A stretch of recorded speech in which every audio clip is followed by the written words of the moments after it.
The U.S. Army is intensifying preparations for a possible operation in Iran that could take place in the near future. U.S. Central Command, CENTCOM, has been directed to maintain 24/7 operational readiness for the next month. The Washington Post reports this. According to sources, the Pentagon is building up forces in the region which could pave the way for a strike on Iran within the next 2 to 3 weeks. The U.S. is deploying the aircraft carriers Lincoln and Ford, activating B-2 and B-1B bombers, deploying Patriot air defense systems, and strengthening air defenses in the Persian Gulf. At the same time, the European Aviation Safety Agency declared Iranian airspace a high-risk area.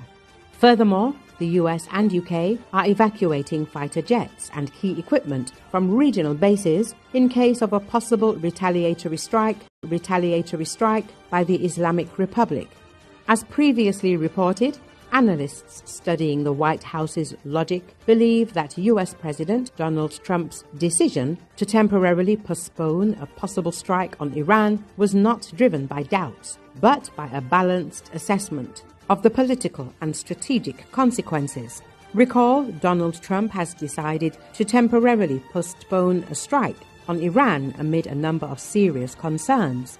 Ruth Pines-Feldman, a senior fellow at the Misgav Institute for National Security, explained in detail the U.S. president's recent steps toward Iran. When asked whether Trump's decision to temporarily suspend preparations for a strike on Iran was driven by excessive trust in the Iranian government, fear of war, concern for U.S. allies in the region, or whether it was experimental in nature, the expert noted that in this case, are true simultaneously. Once it became clear to Trump that it wasn't like the Venezuela operation, which could be carried out quickly, precisely, and easily, and that Iran wasn't of that scale, and that a conflict with it had global implications, including for relations with China and Russia, there could be a butterfly effect here, which Trump might be willing to accept. The surrounding countries didn't want that and asked him to consider whether this was the right move at this time, Pines-Feldman emphasized. According to her assessment, when it became clear that the strike would not lead to the immediate collapse of the regime, concerns arose about the weak defenses of the countries in the region. Pines-Feldman emphasized that this dealt a heavy blow to the Iranian people, who were disillusioned with the United States and Trump himself. The expert believes that Tehran's overconfidence could again make a U.S. strike possible. Trump and his administration among regional countries. This could encourage Iran to commit further provocations and provoke an immediate U.S. response. She also emphasized that Trump's decisions could be influenced by the approaching midterm elections and his desire to avoid starting a new war after promising to end conflicts. However, she added, Americans are currently more concerned about immigration issues and events in Venezuela than the situation in Iran. Polls show low support for Trump's foreign policy. Many believe he has gone too far, disapprove of his threats against Greenland, and a third of Republican voters are critical of his actions, which could impact the midterm elections. Pines-Feldman notes that while Trump isn't seeking war, moving the USS Lincoln to the region serves as a demonstration of the seriousness of the threat.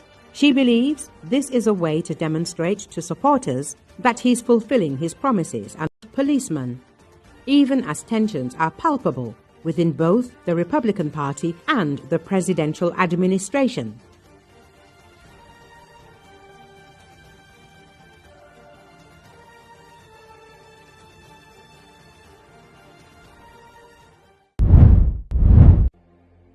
An analyst said European leaders should come to terms with what he calls a new, Trumpian rationality when dealing with U.S. President Donald Trump.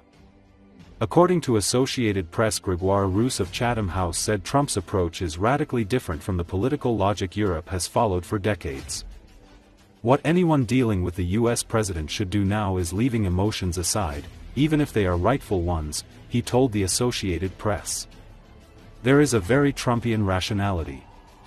It just happens not to be the old Europe's rationality, and we need to come to terms with that.